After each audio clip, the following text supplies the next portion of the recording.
Hello friends, good morning. Welcome back to my YouTube channel Shan Education.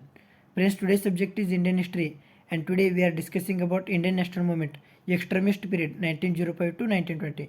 Friends, कल हमने discuss किए थे कि जो मॉडरेस्ट पीरियड था उसके बारे में हमने डिस्कस किया था 1885 टू 1905 तक। उससे पहले इंडियन नेशनल कांग्रेस की इस्टेब्लिशमेंट के बारे में भी हमने डिस्कशन की थी।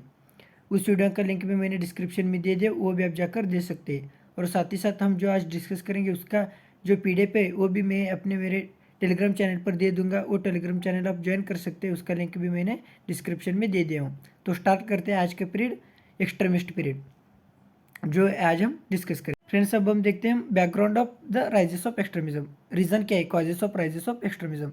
The failure of moderates leader in getting any significant result from the British authority. वो ब्रिटिश अथॉरिटी से कोई सिग्निफिकेंट रिजल्ट नहीं ले रहे थे, इसीलिए एक्सट्रीमिज्म का राइज हुआ।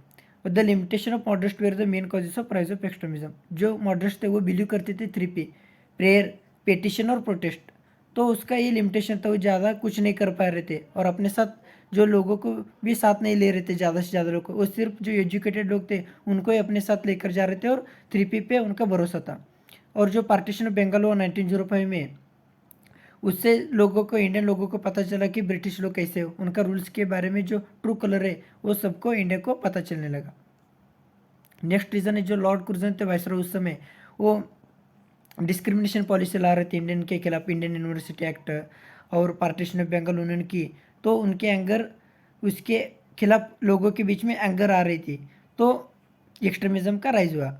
और उसी समय there was revival of national pride at the time. National pride भी उस समय रिवाइवल हो रहा था।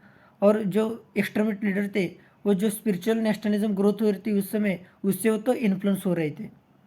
और जो वर्ल्ड में इवेंट हो रहे थे like Japan defeat of Russia at 1905, जो जापान ने रशिया को युद्ध में हराया 1905 में, तो इंडिया को बिलीव हो गया कि हम भी ब्रिटिश को हरा सकते हैं। एंड सब हम देखते हैं सूरज स्प्लिट।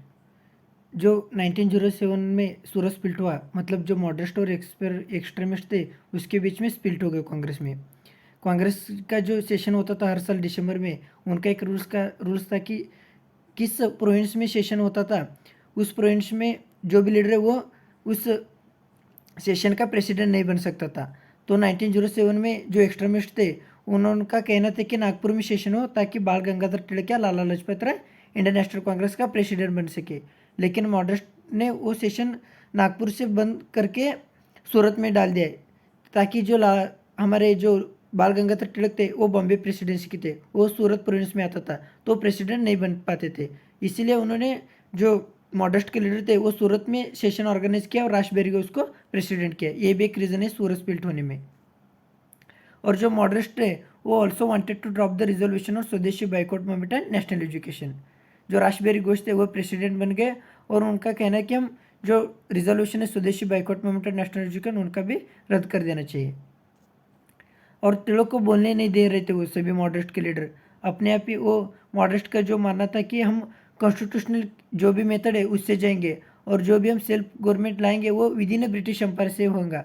हम कोई अलग मासेस को लेकर ऑर्गेनाइजेशन है स्वदेश जो बॉयकॉट मूवमेंट है पूरे इंडिया में नहीं करेंगे, जो भी करेंगे हम ब्रिटिश एम्पायर में रहकर ही करेंगे और कॉन्स्टिट्यूशनल मेथड फॉलो करके करेंगे। और जो दोनों लीडर थे एक्सट्रीमिस्ट और मॉडरेट, वो दोनों अपने डिमांड पर फर्म थे और दोनों का कहना था कि हमारे सही है। तो इसी की वजह से 1907 में सूरत में स्प्लिट हो गया मॉडरेस्ट और एक्सट्रीमिस्ट के बीच में। जो स्वदेशी मूवमेंट हुआ वो एक्सट्रीमिस्ट के सपोर्ट के बावजूद ही हुआ। अगर वो सपोर्ट नहीं करते तो इतना ज़्यादा ब्रिटिश के रूल पर असर नहीं हो पाता था। और जो एक्सट्रीमिस्ट के लीडर थे वो प्राइड लेते थे अपने इंडियन एनिसेंट कल्चर पर। जो भी सेक्रीफाई करते थे उस जो भी हम सेक्रीफाई करने के लिए रेडी थे, वो अपने कंट्री को फ्रीडम लाने के लिए, अपने को सेक्रीफाई करने के लिए वो हमेशा रेडी रहते थे। और तिलक ने एक फेमस स्लोगन भी कहा है, swaraj is my birth right and I shall have it. They also vocal in their British to oppose British rule. वो ब्रिटिश रूल को अपोज भी कर रहे थे, ताकि जो मॉडरेट लीडर थे वो उनका ब्रिटिश जस्टिस पर भरोसा था, लेकिन जो एक्सट्रीमिस्ट लीडर थे उनका ब्रिटिश जस्टिस पर भरोसा नहीं था। और लोगों को बता रहे थे, सेल्फ रिस्पेक्ट इंस्टॉल कर रहे थे लोगों के बीच में, और पैट्रियटिज्म भी। जो अशोक थे हमारे लीडर, शिवाजी महाराज, महाराणा प्रताप सिंह, रानी लक्ष्मीबाई, उसके बारे में भी वो लोगों को बताने लगे। अब हम देखते हैं एक्सट्रीमिस्ट लीडर कौन कौन थे। लाला लाजपत राय वो पंजाब, बाला गंगाधर तिलक महाराष्ट्र, बिपिन चंद्र पल बंगाल रिस्पेक्टिवली। ये तीनों लोगों के बहुत ही इंपॉर्टेंट एक्सट्रीमिस्ट के लीडर थे ये तीनों, लाल बाल और पर्ल। और जो अदर लीडर थे वो थे अरबिंदो घोष, राजा नारायण बोस, ए.के. दत्त और वीओसी पिल्लई। अब हम देखते हैं गवर्नमेंट का रिएक्शन क्या था एक्सट्रीमिस्ट के लिए। दो government attack the extremist leader vigorously, जो अटैक अरेस्ट है एक एक्सट्रीमिस्ट के लीडर पर, और लॉ भी पास हो गए। For example they pass law like seditious meeting act. अब जो एक्सट्रीमिस्ट के लीडर थे वो मीटिंग लीडर तो वो जेल में डाल देते थे। और न्यूज़पेपर इंसल्टमेंट ऑफेंस, अगर न्यूज़पेपर में ब्रिटिश के खिलाफ कुछ छपा दी तो वो कौन छपाता था उस पब्लिशर को और न्यूज़पेपर प्रिंटर को भी जेल में डाल देते थे। और क्रिमिनल लॉ अमेंडमेंट एक्ट, ये लॉ उन्होंने पास कर दी एक्सट्रीमिस्ट को अपोज करने के लिए। और तिलक दे उनको जेल में डाला दिया बुर्मा में। वो क्यों डाला दिया? क्योंकि उन्होंने एक राइटिंग की थी पेपर में, in support of revolution who were involve in the two British woman, killing of two British woman, the original target was British magistrate. उसके बारे में उन्होंने लिख दी थी पेपर में, तो उनको सज़ा हो गई थी और उनको मंडलिया जो बर्मा थे उसी कंट्री में भेजा दिया गया। इम्पैक्ट क्या है एक्सट्रीमिस्ट पीरियड का? जो बाल गंगाधर तिलक थे वो ऑर्गेनाइज किए गणपति और Shivaji festival to spread the message of boycotting westernisation India. This was the major social reform and a larger impact on society.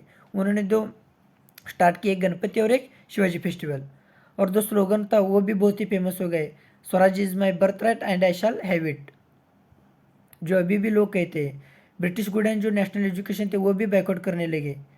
और वो बैकआउट करने लगे तो हमारे कंट्री में जो नए नए फैक्ट्री, नए एजुकेशन स्कूल्स भी खोलने लगे।